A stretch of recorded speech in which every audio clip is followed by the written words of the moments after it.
बचपन में फल तोड़ने के लिए या फिर बेवजह आप भी पेड़ों पर जरूर चढ़े होंगे। एक ऐसा ही किस्सा स्वामी विवेकानंद जी का है।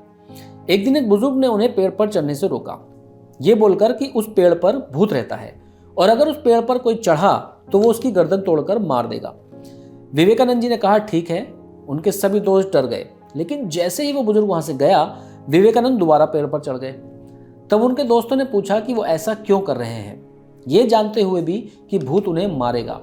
लेकिन विवेकानंद ने हंसकर कहा, कितने मूर्ख हो तुम, किसी के कहने मात्र से हर बात पर विश्वास ना करें। अगर बुजुर्ग दादा की कहानी सच होती तो अब तक मेरी गर्दन टूट चुकी होती। आज स्वामी विवेकानंद जी की जयंती है और उनकी ये बातें हमें सीख देती हैं कि सच और सही की परख करना सीखें, खासकर इस सोशल मीडिया के जमाने में। आज एक्टर अरुण गोविल का जन्मदिन भी है, जिनके धार्मिक किरदार की लोग आज भी इज्जत करते हैं।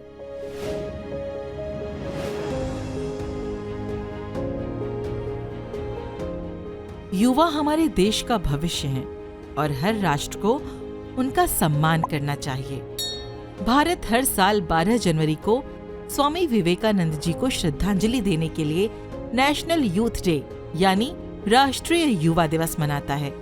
भारत के आध्यात्मिक गुरु और युवाओं के आदर्श स्वामी विवेकानंद जी का जन्म कोलकाता में साल 1863 को एक गरीब परिवार में हुआ था।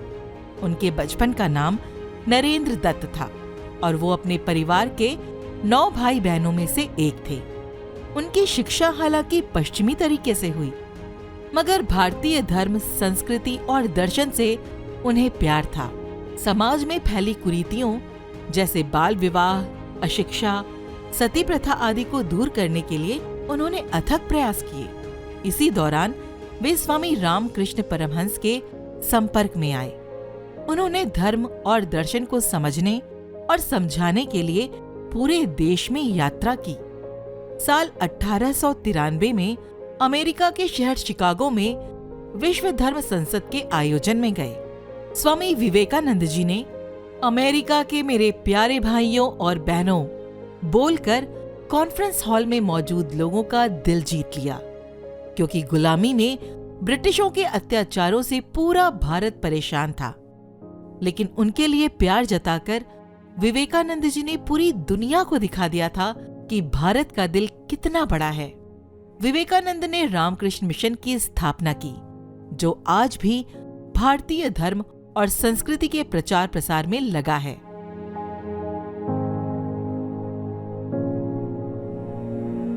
कई इंडियन बॉलीवुड सितारों ने दुनिया भर में नाम कमाया है, लेकिन उत्तर प्रदेश के मेरठ में 12 जनवरी 1958 में जन्मे अरुण गोविल आज भी जहां से गुजर जाएं, लोग उनके चरण छूने को बेताब रहते हैं।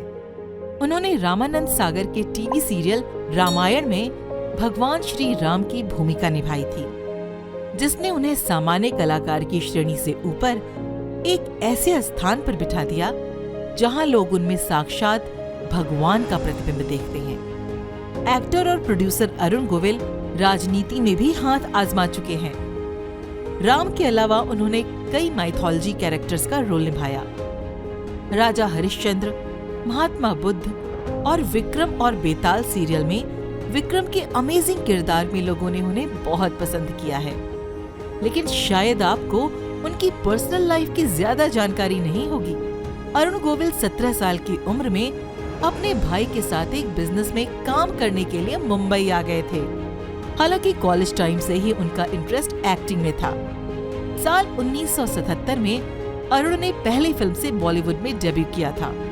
बाद में उन्होंने विक्रम बेताल के साथ टीवी सीरियल में शुरुआत की, जो बाद में राम के किरदार के साथ रामायण के फेम बन गए। अरुण गोविल की रियल लाइफ सीता यानी उनकी धर्मपत्नी बॉलीवुड की दिग्गज एक्ट्रेस है, श्रीलेखा गोविल हैं। हालांकि बॉलीवुड में एंट्री से पहले श्रीलेखा एक टेक्सटाइल डिजाइनर थी।